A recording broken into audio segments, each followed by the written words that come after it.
Baik, teman-teman, selamat datang kembali. Pada kesempatan kali ini saya akan membahas saham-saham perbankan yang terbesar ya untuk minggu ini tanggal 24 sampai 28 Februari 2025.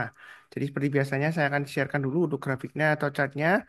Tapi sebelumnya kalau misalnya Anda belum join channel WhatsApp ya atau saluran WhatsApp, Anda bisa join linknya dari video diskusi bawah ini atau di komentar ada linknya ya untuk join channel WhatsApp. Jadi silakan tinggal follow aja. Istilahnya dia follow ya. Jadi bukan kayak join grup tapi mengikuti ya, mengikuti saluran WhatsApp ya.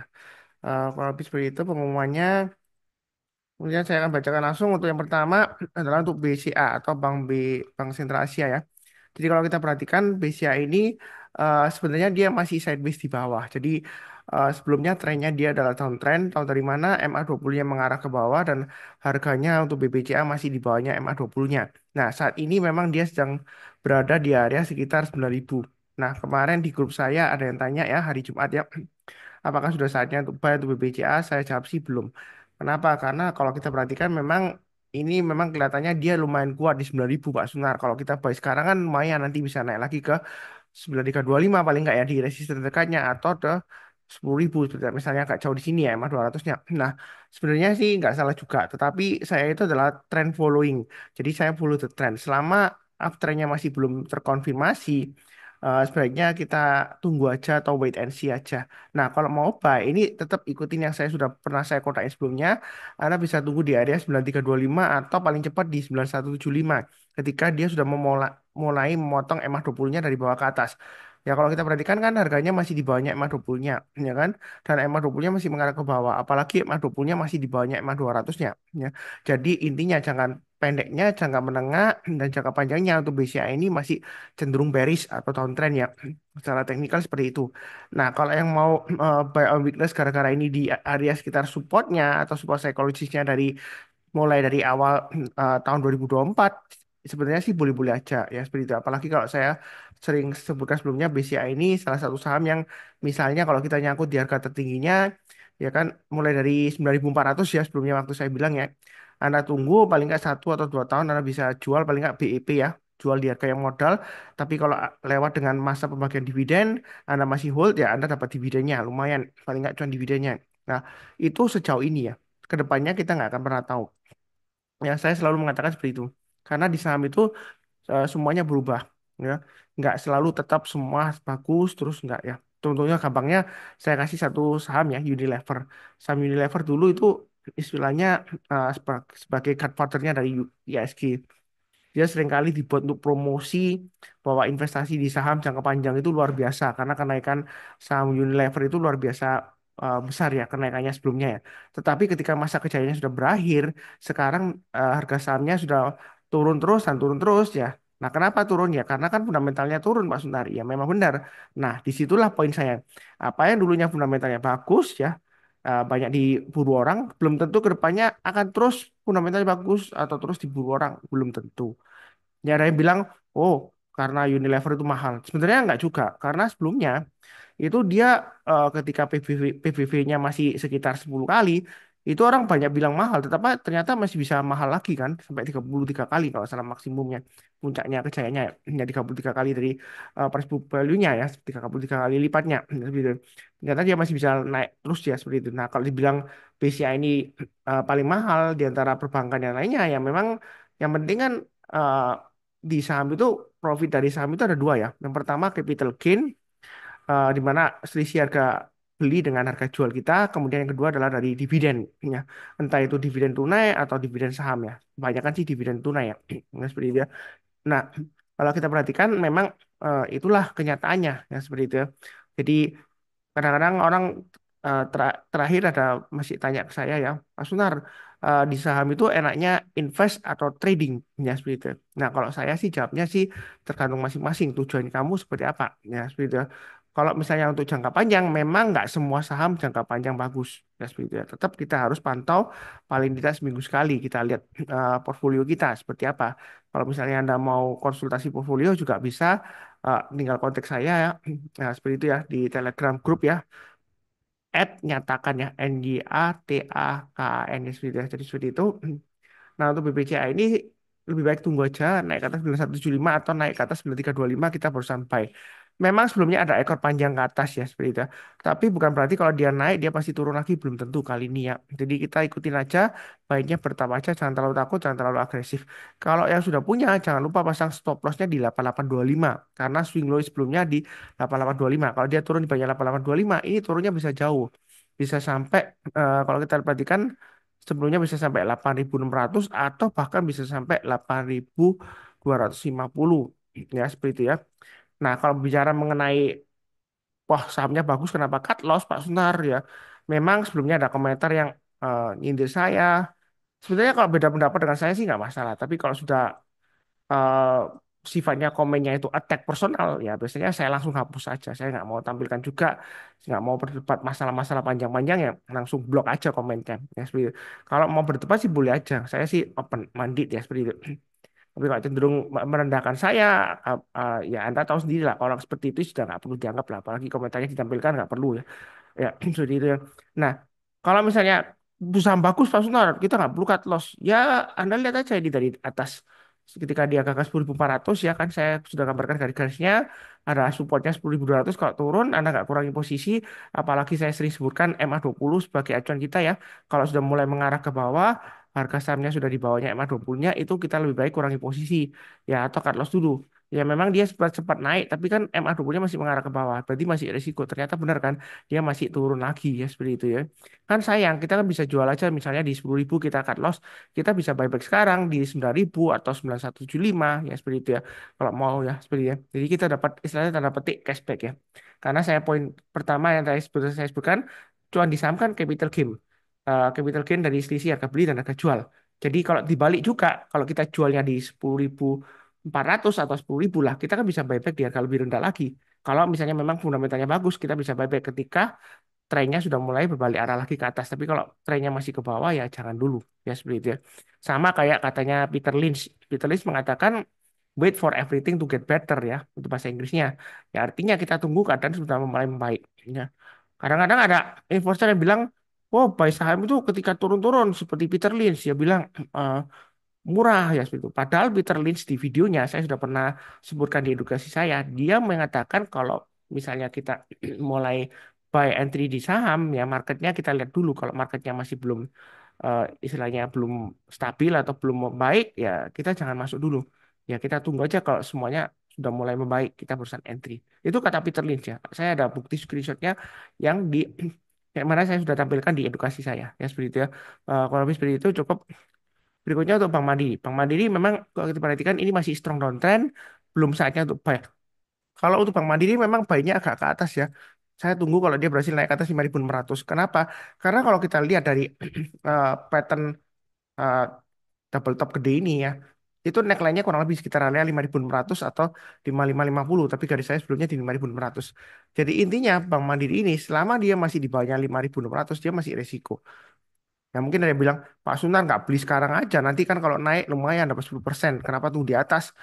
Ya. Nah, saya sih sifatnya follow the trend. Selama downtrendnya masih kuat, belum ada konfirmasi pembalikan arah, ya kita jangan entry dulu. Ya kita tunggu aja wait and see dulu. Nah mungkin ada yang bilang, Pak Sunar nggak tahu lah. Itu apa, chart pattern, pola grafik. Ya ini kan double bottom Pak Sunar. Ya karena dia kan lumayan ini dari 5.075 penutupan ke 5.550. Ya cuannya lumayan. Nah, kadang orang itu salah paham dengan chart pattern ya. Kalau kita trading chart pattern itu trading breakout. Artinya patternnya harus terbentuk dulu ya. Tidak boleh melalui patternnya. Ya. Kalau sudah terbentuk double bottom dia breakout, baru kita ukur ketinggiannya. Ya, kita bisa ukur dari ketinggian bahu kanan atau bahu kiri. Kalau double top, tapi biasanya saya suka yang ukur yang sebelah kanan karena eh, lebih ke latest price actionnya. Nah, kalau kita ukur memang dia kalau breakout ke atas 5.600 target price berikutnya sekitar 6.150 sampai 6.300 itu dari ketinggian dari eh, top yang sebelah kanan ya sudah itu ya. Itu kalau trading chart pattern seperti itu, trading breakout ya.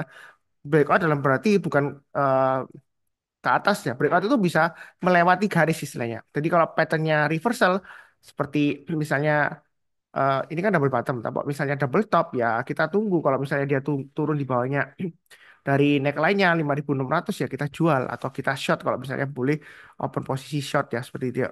Nah, Nah, itu kurang lebih seperti itu. Jadi untuk Bank Mandiri ini sebenarnya masih belum buy, tenang aja seperti itu. Nah, terkait dengan Danantara, ya seperti itu ya. Ada yang tanya ke saya, Pak Sunar, kira-kira bagaimana ke depannya? Katanya simpang siurnya Danantara nggak bisa diedit dan sebagainya, dan sebagainya. Resiko, apalagi ada beberapa orang yang diusulkan untuk sebagai ketuanya, tapi tersangkut masalah hukum dan lain-lain di masa lalu. Ya, itu sih terus terang aja, karena penggagasnya itu berasal dari politik dan semuanya politik ya, semuanya nanti mengarahnya ke politik ya seperti itu ya. Ya, ya kita nggak akan pernah tahu.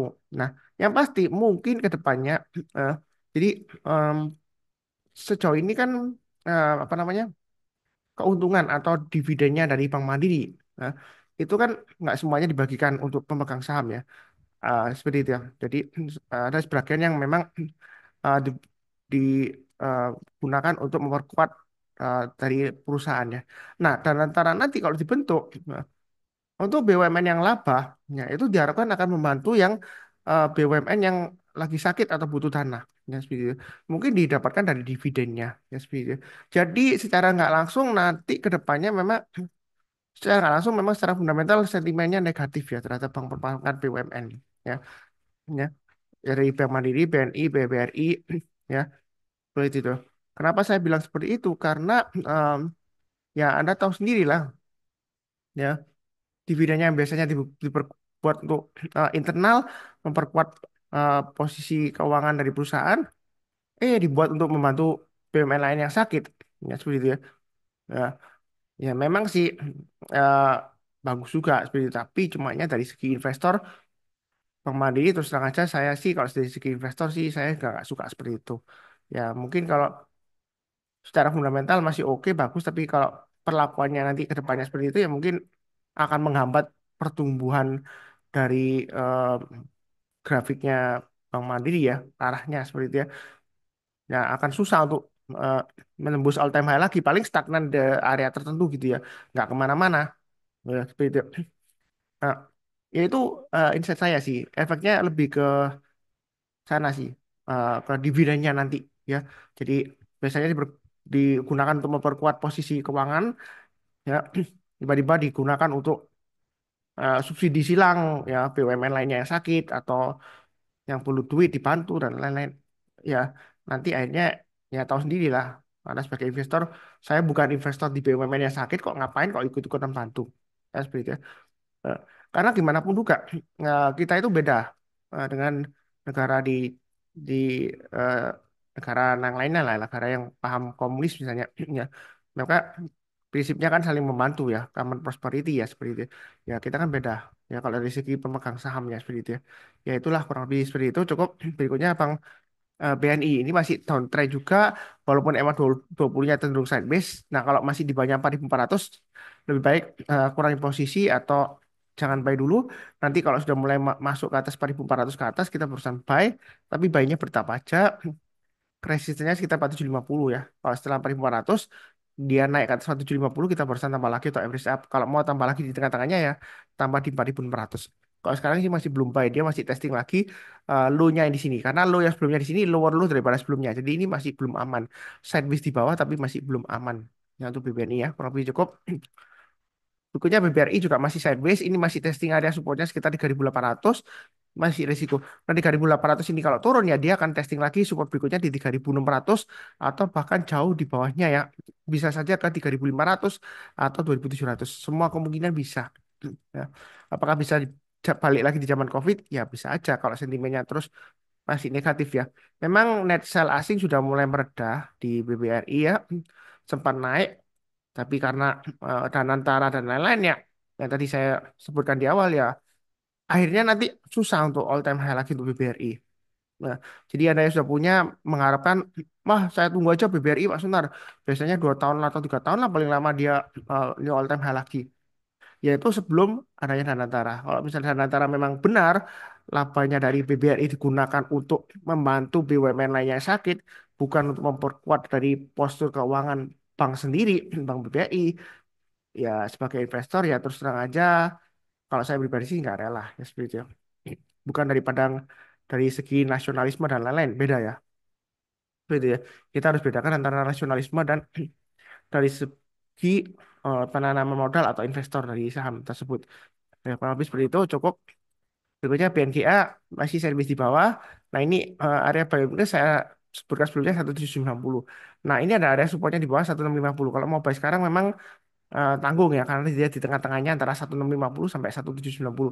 Jadi saran saya Anda tunggu di 1650. Kalau dia turun jangan langsung buy.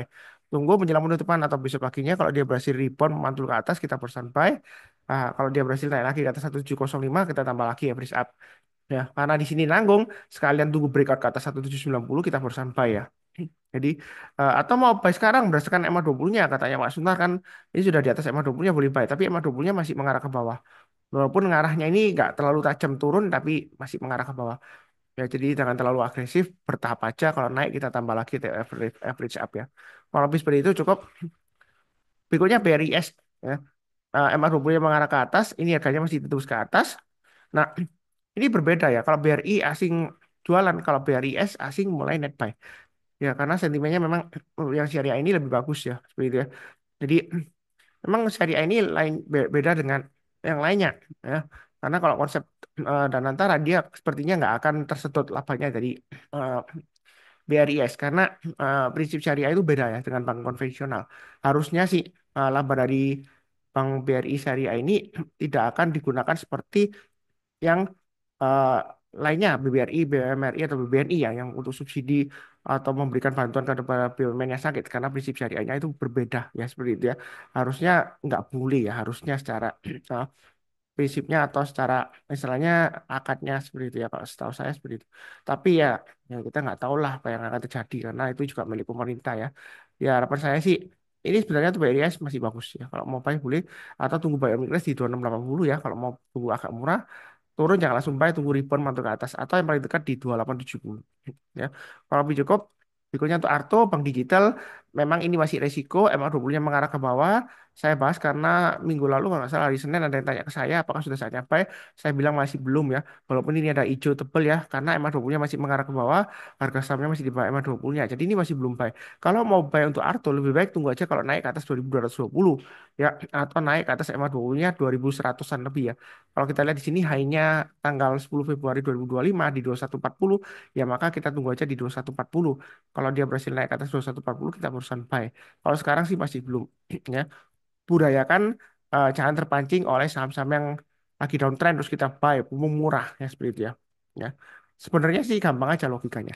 Kalau logikanya itu saham yang turun-turun itu murah kita beli pasti nanti cuan banyak balik lagi ke area tertingginya di sini ya semua orang pasti nggak ada yang miskin ya pinjam uang di bank tinggal beli saham yang lagi strong downtrend toh nanti balik lagi ke atas ya kita mungkin tinggal ukur aja waktunya dan eh, berapa bunga kredit kita di bank ya jadi kita pinjam di bank terus uangnya taruh di saham karena toh pasti balik kan kalau yang punya keyakinan 100% pasti balik semua orang seperti itu ya ekonominya nggak jalan nanti ceritanya ya orang-orang pada main saham semua.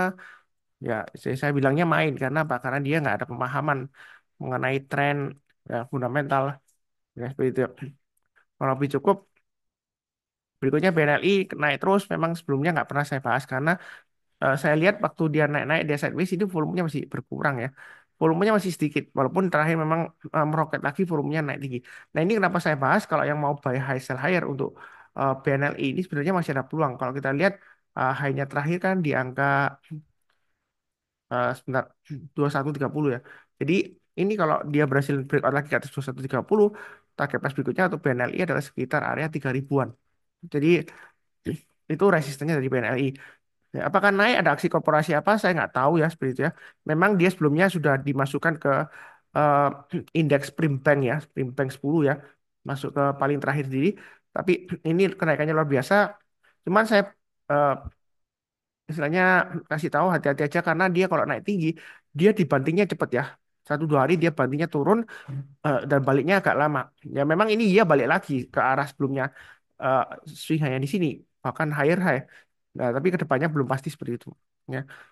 Eh, untuk BNLI ini buy high share raya boleh 2130 ke atas target berikutnya 3000 nah antara 2100 sampai 3000 ya kalau mau ditarik di tengah-tengahnya itu saya kasih sekitar 300 rupiah nah ya, 2.400, kemudian berikutnya lagi 2.700 ya. Jadi setiap lipatan 300 rupiah aja, kalau mau tambah lagi atau average untuk BNLI kita bisa tambah lagi. Ini bagi yang buy high sell higher. Kalau yang mau buy on weakness untuk BNLI, saran saya mungkin di sekitar area ini ya. High yang di sini ini sekitar area 1675 ya. Jadi kalau turun jangan langsung buy, atau 1.500 lah nanti kalau misalnya langsung dites MA20-nya, kita tunggu kalau dia memotong MA20-nya dari atas ke bawah, kita jangan langsung buy. Seperti inilah ya gambarannya. Kenapa saya sering sebutkan pakai MA20? Karena gampang, simple ya, nggak usah terlalu ribet-ribet. Ini MA20-nya. Ketika MA20-nya dipotong dari atas ke bawah ini ya, kemudian dia memotong lagi ke atas, selama MA20-nya mengarah ke atas, apalagi kalau dia breakout dari resisten terdekatnya, ya itulah kesempatan kita tuh buy. Ya, pasti dikasih kesempatan kok di MA20-nya. Ya entah kapan nggak tahu. Walaupun dia ini naik-naik terus, terbang terus sampai ke galaksi em, Andromeda, ya paling ini nanti juga MA20-nya juga menanya tajam ya. Entah nanti dipotong di atas di 3.000 atau berapa ya, kita nggak tahu. Tapi suatu saat MA20-nya pasti dites. Kalau yang nggak mau buy high sell higher, kalau yang mau buy high sell higher siap akan resikonya ya silakan ya. Kalau lebih seperti itu untuk BRI. Sentimen apa saya nggak tahu ya.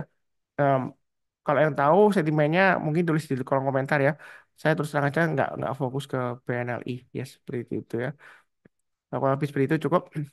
Tapi saya hanya mengatakan aja untuk BNL ini yang ngikutin tools saya. Jadi saya itu ada tools namanya Sunar Saham Live Alert ya.